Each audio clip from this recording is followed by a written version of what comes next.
Hi, I'm Jay, I'm Aita. I'm Alyssa. and we are the children's librarians at Cary Library, and these are some of our favorite books from the summer reading lists. Why did the chicken cross the road? Or more importantly, how did the chicken cross the road?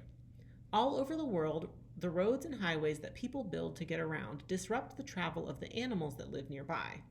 We may never know why chickens cross the road, but in Crossings, Extraordinary Structures for Extraordinary Animals, Katie Duffield introduces us to 12 special projects that help wild animals safely over, under, across, and through what would otherwise be very dangerous crossings. Her right foot. Whose right foot?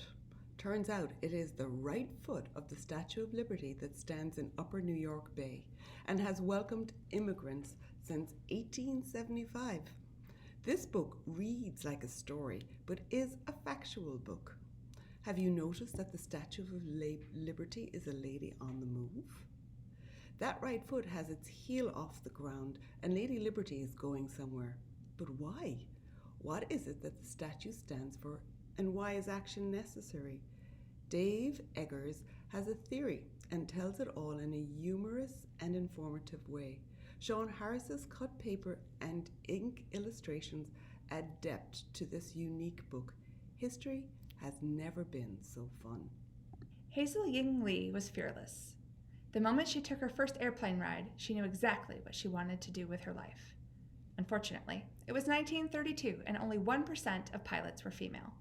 But not only was Hazel a woman, she was also Chinese American, and no Chinese American girl had ever flown an airplane.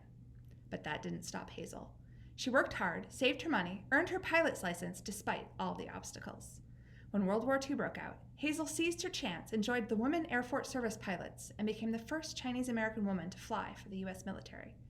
Learn more about this groundbreaking woman in this stunning picture book biography, The Fearless Flights of Hazel Ying Lee by Julie Young. In It Began with a Page, Kyo McClear tells the story of Gyo Fujikawa, who loved to draw. At school, she felt invisible, but at home with a blank sheet of paper, anything was possible. Luckily, 2 teachers noticed her talent and helped her go to art school. She was able to travel to Japan to study as well and found commercial success as an artist back in the US. She even worked for Disney.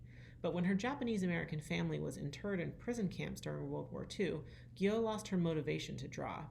She knew this kind of segregation was wrong, as was the segregation black citizens faced in the South. It shouldn't happen in real life, and it shouldn't happen in the pages of books either. With a blank sheet of paper, anything is possible. So she drew a book of babies, one of the first books where children of all different races and ethnicities mingled together on the same page. Gyo Fujikawa is an inspiration to aspiring artists and anyone who hopes to make positive change in the world.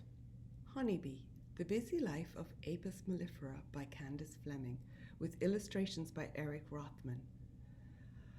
We think of the delicious honey that bees make, but do you know how it is made and what happens in the life of a bee? This book begins with Apis mellifera, that's the Latin name for a honeybee, emerging from her wax cell into a teeming, trembling flurry. When will she fly? That is the question, but we must be patient. Every stage is fascinating, especially as the illustrations are so close up and so realistic. Eric Rothman gives us a view of the bee and its life like we have never seen before. We follow Apis as she does her work as part of the swarm that lives in the hive. Did you know that one job is to guard the hive from invaders and to fight them off? There is a gate page that opens up into a beautiful illustration of Apis flying. At the back are pages with information about the honeybee and more resources to check out. This book is definitely worth more than one look. The Declaration of Independence, the Constitution, the Bill of Rights, the original handwritten founding documents upon which our country is based were almost lost when the British invaded and burned Washington, D.C. during the War of 1812.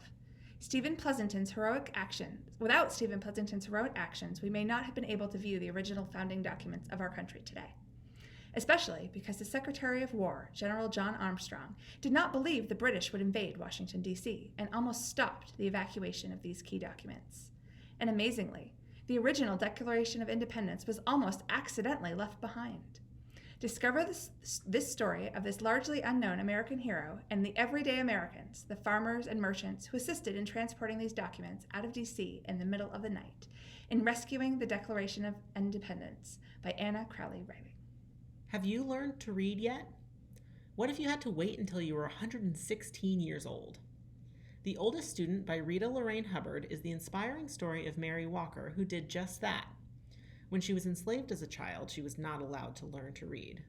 When the Emancipation Proclamation granted her freedom, she was too busy working to survive and support her family to learn. Finally, over a century later than most children are given the chance, an opportunity presented itself to Mary Walker, and she took it. She applied herself and studied hard until she was able to read the Bible she'd kept for most of her life and remind all who listened, "You're never too old to learn." Separate is Never Equal by Duncan Tanatia tells the story of the Mendez family. 9 years before the Brown and versus the Board of Education case that desegregated public schools in America, Sylvia Mendez family tried to enroll her in the local school in her neighborhood. She was told she had to go to the Mexican school, but was never told why. Her father, along with the Estrada family, sued. It took Judge McCormick a year to make the decision, but it was in favor of the Mendez family. Unfortunately, the school board appealed and the case went back to court. Will the Mendez and the Estrada family prevail? Will Sylvia get to go to her local school? At the back of the book is a note from the author about segregation, a glossary where new words are explained, and other resources to learn more. There are photos of Sylvia and her family too. Louis Braille was just 5 years old when an accident caused him to lose his sight. He was smart and determined to do what everyone else could do. And what he wanted to do more than anything else was to be able to read.